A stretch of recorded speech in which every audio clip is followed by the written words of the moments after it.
Sebagian pesepak bola kelas dunia dilahirkan dengan wajah tampan dan postur tubuh ideal. Alhasil mereka banyak diidolakan kaum hawa. Tak jarang, mereka memanfaatkan popularitas dan wajah tampannya untuk menggait beberapa perempuan sekaligus. Bahkan ada beberapa pemain bola dapat julukan playboy karena sering bergonta-ganti pasangan. Pasangan yang dimaksud juga beraneka ragam, ada yang memang ingin serius menjalin hubungan, atau hanya sekadar teman bersenang-senang satu malam. Salah satunya pemain yang mendapatkan status seperti itu adalah Cristiano Ronaldo. Bahkan Ronaldo pernah dituduh mantan kekasihnya bahwa ia pernah meniduri 80 perempuan. Meski jumlahnya terkesan hiperbola, sudah menjadi rahasia umum jika Ronaldo adalah pesepak bola yang punya banyak kekasih. Dia juga memiliki beberapa anak dari sejumlah wanita berbeda dari berbagai latar bangsa. Namun Ronaldo tidak sendiri. Di era 1990-an ada nama Gianluca Pagliuca. Jumlah wanita yang pernah dikencani legenda Sampdoria, Inter Milan, hingga Bologna itu jauh lebih banyak dari Ronaldo. Dalam sebuah kesempatan saat melakukan wawancara dengan media pada tahun 1996, mantan kiper Gli Azzurri itu membuat pengakuan mengejutkan. Dia mengatakan sudah berkencan dengan banyak wanita. Entah ingin pamer atau hanya hiperbola, Pagliuca menyebut 100 wanita berbeda. Wanita-wanita itu pun dari beragam profesi, mulai pekerja kantoran, pelajar, artis, model, hingga anak petinggi klub. Salah satu yang disebut media Italia, wanita yang pernah berkencan dengan Pagliuca adalah Ludovica Mantovani, yang merupakan putri bungsu mantan Presiden Sampdoria, Paolo Mantovani.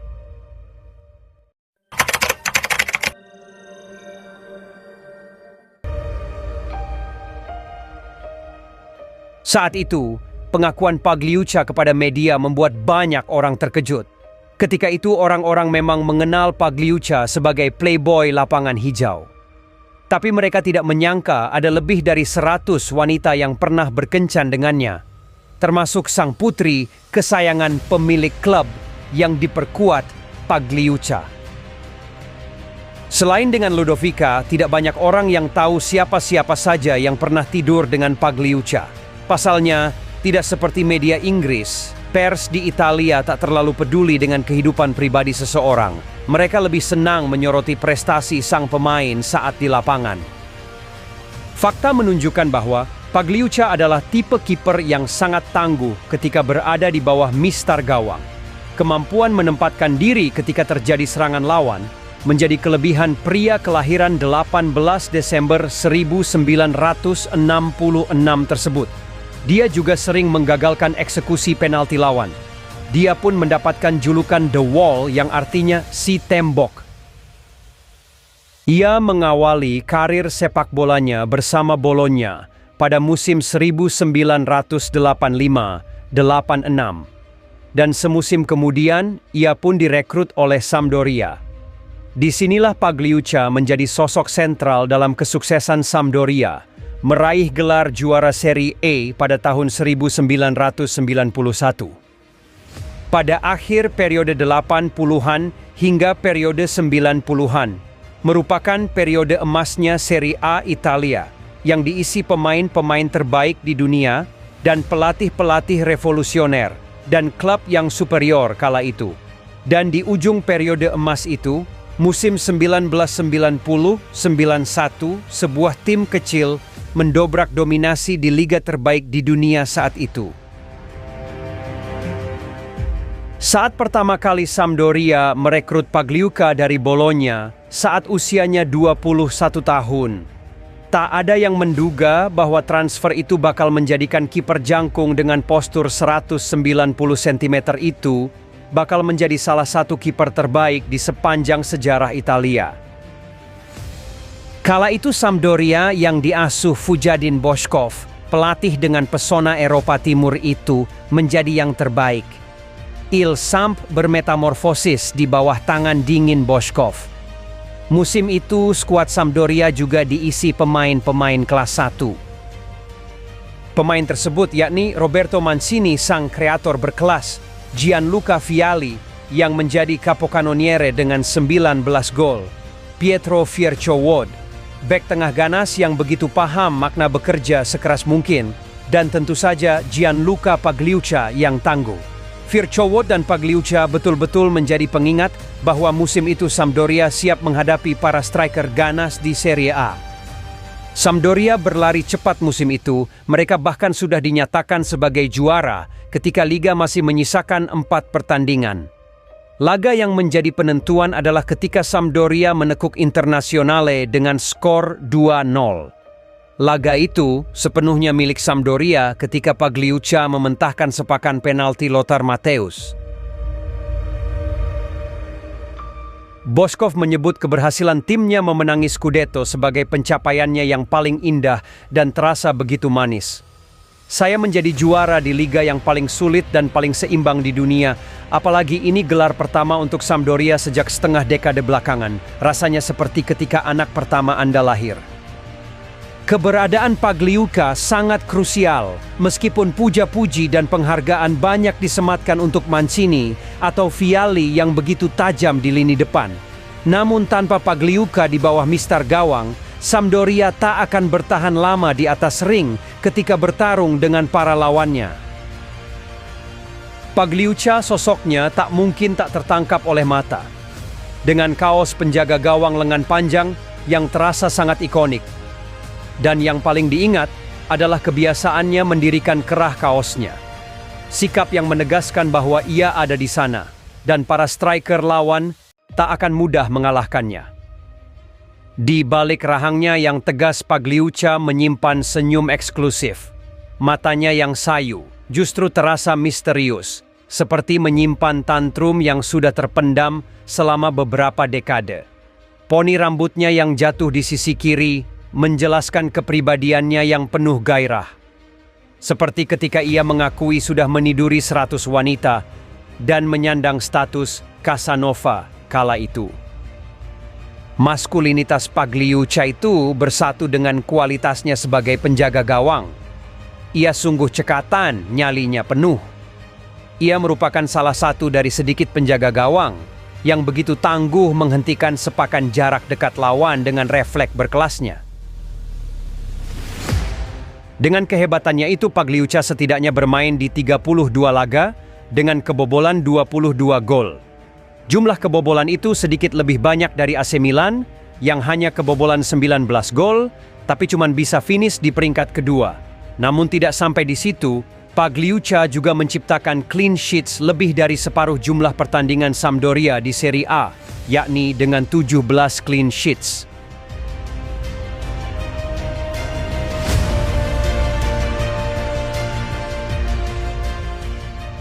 Pagliuca membela Sampdoria hingga tahun 1994 dari tahun 87 dengan raihan 1 Scudetto, 3 Coppa Italia, 1 Piala Super Italia, dan Piala Winners' Cup. Meski begitu, karirnya penuh gejolak, kekecewaan yang meluap di kancah Eropa, maupun gelaran Piala Dunia bersama timnas Italia. Tercatat, ia 3 kali gagal di partai puncak. Kegagalan pertama Pagliuca terjadi pada musim 1991-92 ketika Sampdoria bertemu dengan Barcelona di laga puncak Liga Champions. Saat itu, El Barça menyandang status sebagai Dream Team yang diisi Hristo Stoichkov, Julio Salinas, Michael Laudrup, dan Pep Guardiola. Meskipun Pagliuca dan kolega mampu menahan Dream Team Barcelona itu hingga babak perpanjangan waktu, setelah selama 90 menit, pertandingan berakhir sama kuat tanpa gol. Pertahanan Sampdoria yang solid baru bisa didobrak Barcelona pada menit 112 lewat sepakan keras dari Ronald Koeman. Sayangnya, kegagalan itu juga menjadi penanda awal berakhirnya romansa Sampdoria. Ketika Vialli dipinang Juventus dengan nilai transfer 12,5 juta pounds. Sementara itu, Boskov dipecat lalu melatih AS Roma. Dan Pagliuca sendiri memutuskan hengkang 2 tahun setelah final tersebut. Pagliuca meninggalkan Sampdoria pada tahun 1994 dan bergabung bersama Internazionale. Ia dipinang Inter Milan dengan nilai transfer yang tercatat sebagai rekor tertinggi saat itu, yakni 7 juta pound sterling. Kedatangannya di Inter yakni untuk menggantikan Walter Zenga. Meskipun bergabung dengan salah satu klub besar di Italia, namun Pagliuca mengakui tak mudah pergi dari Sampdoria yang telah memberikan segalanya untuknya. Sayangnya dikala Pagliuca datang, Inter Milan sedang dalam proses pembangunan skuad. Dana dalam jumlah besar mereka belanjakan untuk mendatangkan beberapa pemain bintang. Namun sayang, Internazionale tidak terlalu akrab dengan gelar juara, bahkan ketika memiliki pemain-pemain seperti Dennis Bergkamp, Roberto Baggio, Ronaldo Nazario, dan Yuri Djorkaeff. Alhasil, tak ada kestabilan di tengah skuad Internazionale. Situasi itu diperparah dengan sikap Massimo Moratti yang terlalu mudah memecat pelatih. Pada musim 1996-97, Pagliuca turut bermain ketika Inter kalah dari Schalke di final Piala UEFA. Dan kegagalan itu adalah kegagalan ketiga bagi Pagliuca, karena sebelumnya ia lebih dulu kalah di final Piala Dunia 94 dari Brazil. 4 musim Pagliuca bersama Inter hanya memenangi 1 titel, yakni Piala UEFA. Pagliuca akhirnya hijrah ke klub pertamanya Bologna pada awal musim 1999-2000. Setelah pergi, ia pun mengungkapkan alasan mengapa memilih keluar dari Il Nerazzurri. Penyesalan terbesar saya adalah kedatangan Lippi ke Inter, karena apabila dia tidak datang, maka saya tentu akan bermain di sana selama 2 atau 3 tahun lagi. Saya memiliki masalah dengannya, dan hal itu membuat saya tidak mungkin bertahan di Inter. Dia ingin membawa pemain dari tim yang ia latih sebelumnya, dan pemain itu adalah Angelo Peruzzi.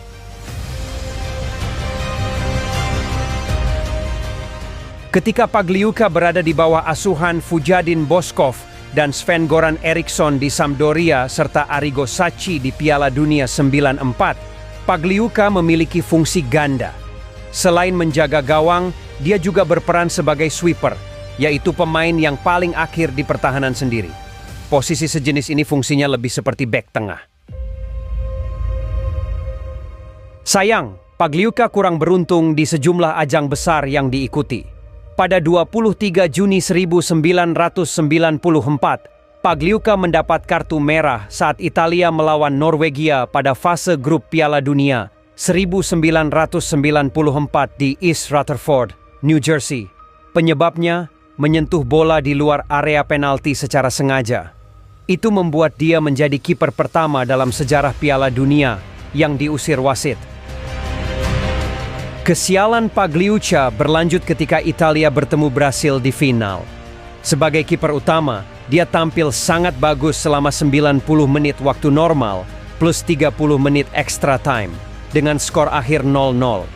Sayang, saat adu penalti, Gli Azzurri kalah 2-3 setelah Franco Baresi, Daniele Massaro, dan Roberto Baggio gagal menembus jala Claudio Taffarel. Kekalahan di final Piala Dunia ini menjadi kekalahan final kedua bagi Pagliuca, karena 2 tahun sebelum kegagalan di Piala Dunia, dia harus menjadi saksi kemenangan Barcelona pada pertandingan puncak Liga Champions. Dan kegagalan yang ketiga, ketika ia kalah di partai puncak Piala UEFA dari Schalke saat membela Inter Milan. Meski begitu, Pagliuca merupakan pesepak bola kelima yang paling banyak melakoni laga Serie A. Sejak bergabung dengan Sampdoria hingga gantung sarung tangan usai membela Ascoli, Pagliuca sudah memainkan 592 laga. Setelah memenangkan Scudetto bersejarah bersama Sampdoria pada tahun 1991, di antara trofi-trofi lainnya, ia kemudian menikmati kejayaan lainnya bersama Inter Milan sebelum akhirnya bermain bersama Bologna. Penuh gaya dan kenyamanan, ia secara luas dianggap sebagai salah satu penjaga gawang terbaik yang pernah dimiliki Italia.